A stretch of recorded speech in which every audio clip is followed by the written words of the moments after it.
Well, sir, you've certainly vanquished all your enemies, the elementary school, the local tavern, the old age home. You must be very proud. No, not while my greatest nemesis still provides our customers with free light, heat, and energy. I call this enemy the sun.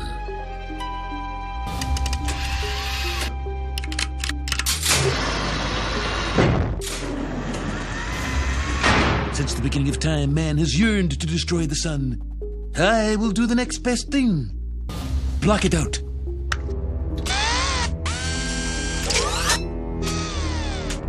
Good God. Imagine it, Smithers. Electrical lights and heaters running all day long. But, sir, every plant and tree will die. Owls will deafen us with incessant hooting. The town sundial will be useless. I don't want any part of this project. It's unconscionably fiendish. I will not suffer your insubordination. There has been a shocking decline in the quality and quantity of your toadying, Whalen, and you will fall into line. Now!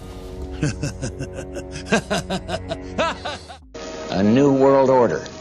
A world where the rule of law, not the law of the jungle, governs the conduct of nations. When we are successful, and we will be, we have a real chance at this new world order, an order in which a credible United Nations can use its peacekeeping role to fulfill the promise and vision of the UN's founders. When we are successful, and we will be, we have a real chance at this new world order. The Shasta County Board of Supervisors today voted unanimously to look further into so-called chemtrails. Earlier today, they heard formal input regarding what some say are millions of tons of toxic poisons released by planes as part of a government plot to affect climate change. And the chambers were filled with bystanders as a dozen expert speakers addressed the board. Action News Now reporter Charlene Chang has more now from the meeting. This is an issue that should supersede all other concerns for the fact that if you can't go outside and breathe without sucking this stuff in, we all know everybody's concerned about air pollution, air quality, but what if we now know that there's a massive component of air pollution that's not being reported? That's the message heard loud and clear at the Shasta County Board of Supervisors meeting. Expert speakers were invited to address the board on so-called chemtrails.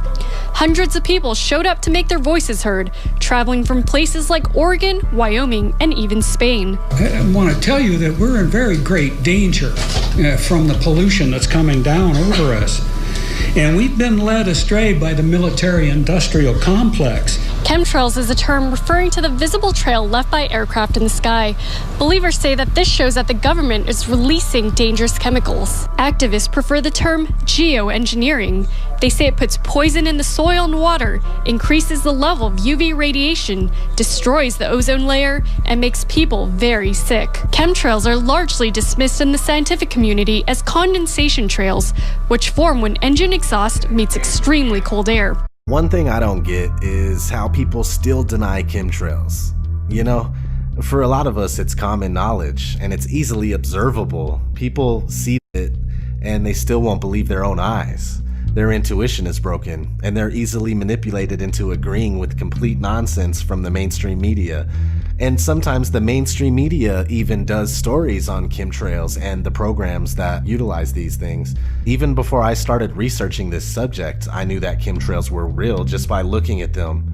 Seeing completely blue skies turn into milky, misty, otherworldly looking alien skies, it just gets so ugly and you could see the hazy particles in the atmosphere all day. Furthermore, just take a quick look at the infamous NASA document that was leaked in 2001. It goes over aerosol warfare. So check this out. This was written by Dennis M. Bushnell, Chief Scientist at NASA Langley Research Center. Future Strategic Issues, Future Warfare, circa 2025. The future is now. There are many things in the pages of this document. I just want to briefly show you page 43, Microdust Weaponry. A mechanical analog to biomicron-sized mechanized dust which is distributed as an aerosol and inhaled into the lungs. Dust mechanically bores into lung tissue and executes various pathological missions. And here on the bottom, a wholly new class of weaponry which is legal. So is the future in 2025 or is it now? You know, that really doesn't even matter. If this paper was released in 2001, then they obviously have been working on things like this and programs like this for many years, most likely many decades. And the paper says circa 2025, which means roughly 2025. I think depending on how you look at it, the time we're living in now can be defined as roughly 2025.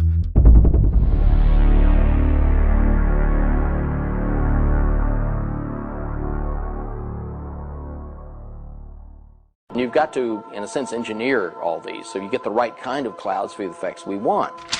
It is called geoengineering, fighting global warming by putting a chemical dust in the atmosphere and reflecting harmful radiation back into space. You could use barium oxide, for example, which makes big fluffy clouds. You could use tiny little bits of aluminum, which is benign in the environment, and essentially manage the climate.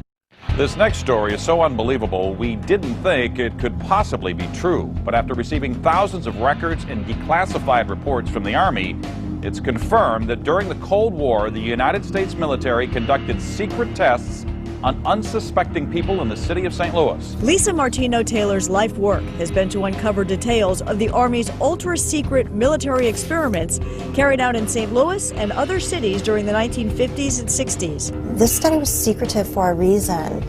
They didn't have volunteers stepping up and saying, yeah, I'll breathe zinc cadmium sulfide with radioactive particles. These Army archive pictures show how the tests were done in Corpus Christi, Texas in the 1960s. In Texas, planes were used to drop the chemical, but in St. Louis, the Army placed chemical sprayers on buildings and station wagons. City officials were kept in the dark about the tests. The Cold War cover story was that the Army was testing smoke screens to protect cities from a Russian attack.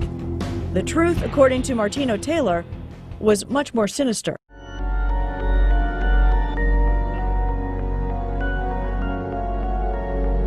This video contains some of the most compelling footage yet captured of the ongoing atmospheric aerosol spraying assault.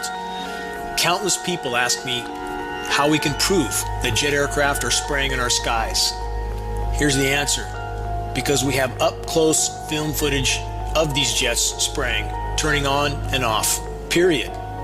That's the end of any debate on the matter. In the effort to awaken others to the critical climate engineering issue, if they refuse to accept what they can see with their own eyes, there's nothing more you can do for them. Move on to others that are ready to face reality. The greatest lie ever perpetrated on populations around the planet is the fallacy that the lingering, expanding jet trails we see in our skies is just condensation. It is not. Film footage like this proves beyond any reasonable doubt that what we are seeing in our skies are sprayed aerosol dispersions that are part of the ongoing global climate engineering solar radiation management assault. These programs are decimating Earth's life support systems. They're nothing short of omnicide for planet Earth. They must be stopped. Videos like this are the most exceptional of tools in the battle to reach a critical mass of awareness regarding the climate engineering issue. We must all use every tool at our disposal. Every day counts. This is Dane Wigington for geoengineeringwatch.org. What we're finding in rain tests now around the world is what people are calling the chemtrail geoengineering footprint of aluminum, barium, and strontium. These metals match a number of geoengineering patents that were actually designed to specifically spray these metals out of airplanes into the sky for the stated goal of cooling the planet. They match what geoengineers deny they're spraying but state that they want to start spraying. If we rely on the belief system that we believe this without factual proof, then we're in trouble because everyone is going to think that we're a nutcase. And that's what the astrobiologists at NASA say about people who believe in chemtrails. They say, well, we don't have any proof, we're nutcases. And therefore, our voices are marginalized and have been since the 1990s. The one thing we know and can prove is that rocket programs and atmospheric releases from rockets from the military and NASA and other agencies are releasing particles and chemicals into the atmosphere which can have negative effects on us. Some of the same that are said to be released by jets leaving persistent jet contrails. There's a military document called Owning the Weather by 2025. That's an expressed interest of our military. Aerosols are required to corporatize and control our weather. What we see in the sky on a regular basis, these long white trails that do not dissipate, they actually form artificial clouds and block the sun, is an expressed goal of geoengineers. The metal particulate, which are nanoparticles, they act as what's called cloud condensation nuclei. So when they're introduced into the atmosphere, instead of water, when it evaporates, condensing and forming as clouds, it will actually condense on this metal particulate, and instead of falling as rain, it drifts. At night, those aerosols act as a blanket and they trap heat and actually exacerbate global warming. We've seen a great increase in nighttime highs since these programs have really been ramped up in the past 10 to 15 years. A big concern of ours is this: geoengineering programs shred our ozone. Geoengineers are very open about this. Anytime you put particulate aerosols into our atmosphere, it will affect the ozone. We now have a major ozone hole over the northern hemisphere. The chain reaction that occurs begins to reduce the amount of direct sunlight and can reduce photosynthesis, which all crops, trees, plants, and everything need to survive. We now have an issue called global dimming. The Earth is now receiving 20% less sun than it did just a couple of decades ago. So it's of great concern. There's nothing left untouched on the planet that this does not affect. Every day they spray, they are destroying our protective layer. And again, no ozone, no life on the planet. Many people now are beginning to notice that they burn very quickly when they go out into the sun. The reason for that, again, is our protective layer is being shredded every day. No protective layer, no life on this planet. This is ridiculous.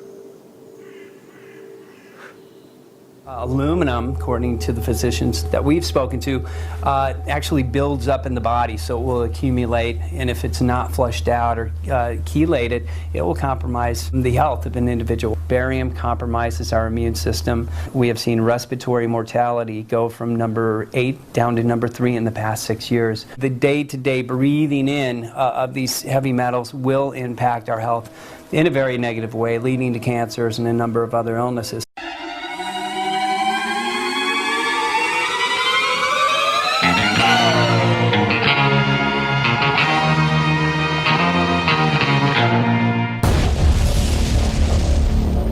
Looky here. NASA is reporting that the Earth is cooling.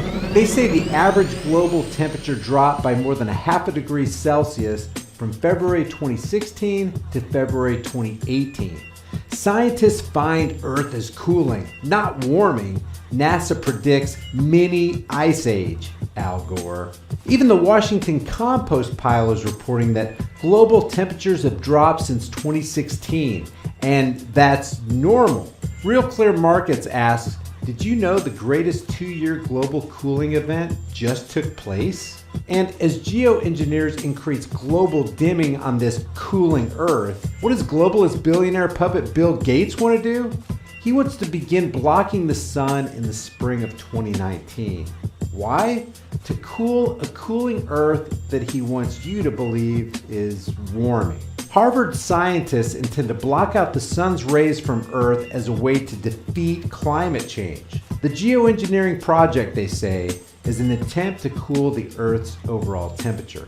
The name of the project is SCOPEX, or Stratospheric Controlled Perturbation Experiment, and it'll cost roughly $3 million for initial testing. By testing, they mean that it's no longer a concept, it's the real thing. And if you're wondering where all the money for this project is coming from, look no further than pro-vaccination, pro-population control Billy Boy, who says he's gonna fund it out of his own pocket. And you're gonna pay for it.